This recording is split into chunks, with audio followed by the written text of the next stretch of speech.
Hello guys, എല്ലാവർക്കും മഹാലക്ഷ്മി പുത്തൻ വിശേഷങ്ങളിലേക്ക് സ്വാഗതം. അങ്ങനെ ഒരു അടിപൊളി എപ്പിസോഡാണ് പ്രേക്ഷകരെ നമ്മുടെ മഹാലക്ഷ്മിയിൽ കഴിഞ്ഞത്. അതേ കൂട്ടുകാരൻ നമ്മുടെ പടക്കമൊക്കെ പൊട്ടിച്ച് നമ്മുടെ മഹാലക്ഷ്മിയെ തിരികെ വരവേൽക്കുന്ന ഒരു അടിപൊളി ദൃശ്യങ്ങൾ നമ്മുടെ അനന്തവും ലേഖയും കണ്ണനും കൂടി തകർത്ത് അഭിനയിച്ച് നമ്മുടെ കമലേശ്വരം വീട്ടുകാർക്ക് ഒരു അടിപൊളി തിരിച്ചടി തന്നെയാട്ടോ കൊടുത്തിരിക്കുന്നത്. അപ്പോൾ നമ്മൾ നേരത്തെ പറഞ്ഞിരുന്നു നമ്മുടെ മഹാലക്ഷ്മിയുടെ ഈ തിരിച്ചു വരവിൽ ഏറ്റവും കൂടുതൽ ദേഷ്യം ആർക്കായിരിക്കും? നമ്മുടെ കരുണയ്ക്കായിരിക്കും. എല്ലാവർക്കും തുല്യ ദേഷ്യം തന്നെയാണ്, എന്നാലും അതിലൊരു ശതമാനമെങ്കിലും നമ്മുടെ കരുണയ്ക്ക് കൂടുതലുണ്ടാവും അല്ലേ?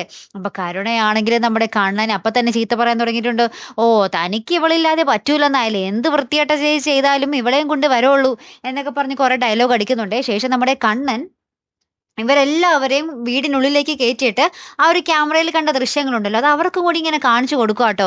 ഇതാണ് അവിടെ സംഭവിച്ചതെന്ന് അറിയാൻ വേണ്ടി. അപ്പൊ ഇവരൊന്ന് എല്ലാവരും ഇങ്ങനെ ആകെപ്പാടെ ചമ്മി പാളി നിൽക്കുക കേട്ടോ. നമ്മുടെ മേഘനാഥനാണെങ്കിൽ ഷെടാ സാഗറെ നീ എല്ലാം തൊലച്ച് കളഞ്ഞല്ലോ എന്നൊക്കെ പറഞ്ഞ് ഉള്ളിലിങ്ങനെ പറഞ്ഞുകൊണ്ടിരിക്കുവാണേ.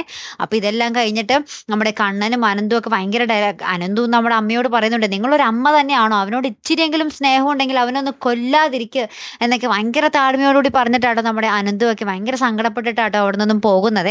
അപ്പൊ ഇതെല്ലാവരും പിരിഞ്ഞു പോയതിന് ശേഷം നമ്മുടെ മേഘനാഥൻ നമ്മുടെ കമലേശ്വരൻകാരോട് പറയുന്നുണ്ട്, ഇനി ഒരു നിവർത്തിയേ ഉള്ളൂ, ആരെങ്കിലും ഒരാളെയും കൊല്ലണം. മരണത്തിന് മാത്രമേ അവരിനി വേർപെടുത്താൻ കഴിയുകയുള്ളൂ. കാരണം എന്ന് വെച്ചാൽ മഹാലക്ഷ്മിയോടുള്ള വിശ്വാസം ഇപ്പൊ കണ്ണന് 10 മടങ്ങ് ഇരട്ടിച്ചിരിക്കുക. ഇനി ഒരിക്കലും ആ വിശ്വാസം തെറ്റില്ല എന്നറിയാം. അപ്പൊ ഇനി മരണത്തിന് മാത്രമേ അവർ വേർപിരിക്കാൻ കഴിയുകയുള്ളൂ എന്ന് നമ്മുടെ മേഘനാഥൻ പറയുന്നുണ്ട്. അതിനു വേണ്ടിയുള്ള പ്ലാനിങ്ങും ചെയ്യുന്നുണ്ട്. അപ്പൊ ഇനി എന്തൊക്കെ കുരുക്കായിരിക്കും വരാൻ പോകുന്നതെന്നൊക്കെ കണ്ടു തന്നെ അറിയുന്നോട്ട് പ്രേക്ഷകർ. നമ്മുടെ കണ്ണനെ അപകടപ്പെടുത്താനും നമ്മുടെ മഹാലക്ഷ്മി അപകടപ്പെടുത്താനും എല്ലാത്തിനും സാധ്യതയുണ്ടല്ലേ?